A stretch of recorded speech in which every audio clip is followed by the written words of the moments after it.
Hello everyone, सुप्रभात। गुरु कृपा channel में आप सभी का स्वागत है। आपका दिन शुभ हो, ऐसी मेरी ईश्वर से प्रार्थना है। आज का हमारा टॉपिक है वो जो तुम्हारी दादी माँ है ना। मित्रों, जीवन की गाड़ी को बहुत तेजी भगाने की चाह में हम बहुत सारी छोटी मोटी खुशियों को कुर्बानी दे रहे हैं। हम आधुनिक दिख रहे तभी लोगों की नज़रों में हम बड़े आदमी माने जाएंगे, और इसके लिए ज़रूरी है कि घर का सारा पुराना सामान घर से बाहर निकाल कर वहाँ नया सामान रखा जाए। तभी तो हमारे मित्रों और रिश्तेदारों को लगेगा कि हम भी कुछ हैं।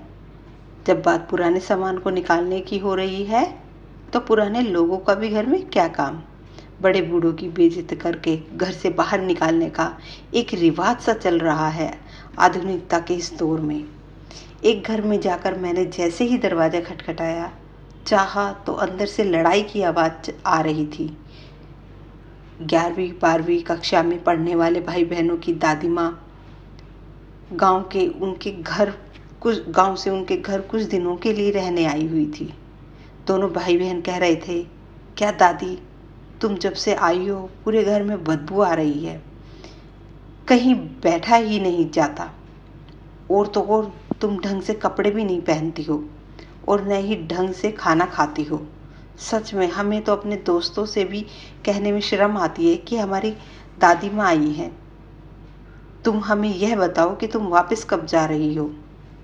बच्चों की इस बातचीत में उनकी दादी माँ भी साथ दे रही थी। उनकी माँ भी साथ दे रही थी। उनके पिताजी चुपचाप खड़े थे। दादी बेचारी रोई जा रही थी।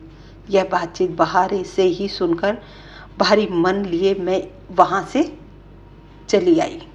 कुछ दिन पश्चात जब पुण्य उस घर में मेरा जाना हुआ तो मैंने वहाँ पे मुझे लड़का अकेला मिला। उससे मेरी जो बातचीत हुई उसको मैं लिख रही हूँ। मैंने पूछा, बेटा मुझे यह बताओ कि तुम अपनी माँ से कितना प्यार करते हो। लड़का बोला, अंकल आंटी, यह भी कोई पूछने की बात है। मैं ही क्या, दुनिया का हर इंसान अपनी माँ से इतना प्यार करता है कि उसके लिए अपनी जान भी दे सकता है। मैं दुनिया में बाकी सब सहन कर सकता हूँ, पर कोई मेरी माँ के खिलाफ एक शब्द भी कहे तो मैं सहन नहीं कर पाऊँगा। मैंने कहा, बहुत सुंदर, इसका मतलब तुम अपनी माँ से बहुत प्यार करते हो। पर मुझे लगता है कि तुम्हारे पिताजी अपनी माँ को बिल्कुल भी प्यार नहीं करते। पता है, 3-4 दिन पहले जब तुम सब अपनी दादी को कुछ कुछ कह रहे थे तो तुम्हारे पिताजी को बिल्कुल गुस्सा नहीं आया। वो चुपचाप खड़े रहे।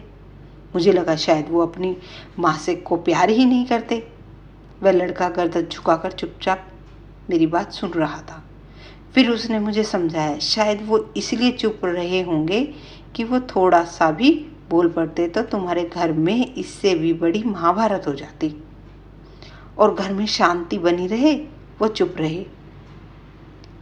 यह एक शाश्वत सत्य है कि दुनिया का हर इंसान अपनी माँ से बहुत प्यार करता है।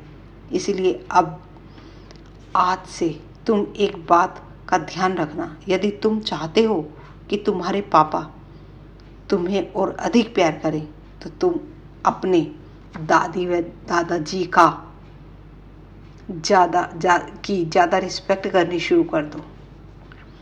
यह पापा को अच्छा लगेगा और तुम्हें ढेर सारा प्यार करेंगे। यदि तुम चाहते हो कि तुम्हारी मम्मी तुम्हें और अधिक प्यार करे तो तुम अपनी नाना नानी जी का ज़्यादा से रिस्पेक्ट करना शुरू कर दो।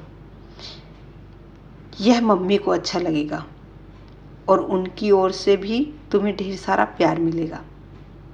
तुम जीवन में बड़ों का आशीर्वाद लेकर निरंतर आगे बढ़ते जाओगे। इससे तुम्हारे मम्मी पापा का तुम्हें प्यार भी मिलेगा और एक अतुल्य गिफ्ट भी मिलेगा, बुजुर्गों का आशीर्वाद, जो निरंतर तुम्हें सफलता की सीढ़ी चढ़ने में मदद करेगा। और हाँ, अब एक बात याद रखना, जो वो तुम्हारी दादी माँ है ना, वो तुम्हारे पिताजी की माँ है। जितना प्यार तुम अपनी माँ से करते हो उतना ही वो अपनी माँ से यानी तुम्हारी दादी से करते हैं। मैं ऐसे लोगों के प्रति नतमस्तक हूँ और उन्हें नमन करती हूँ जो अपने बच्चों को ऐसे अच्छे संस्कार देते हैं।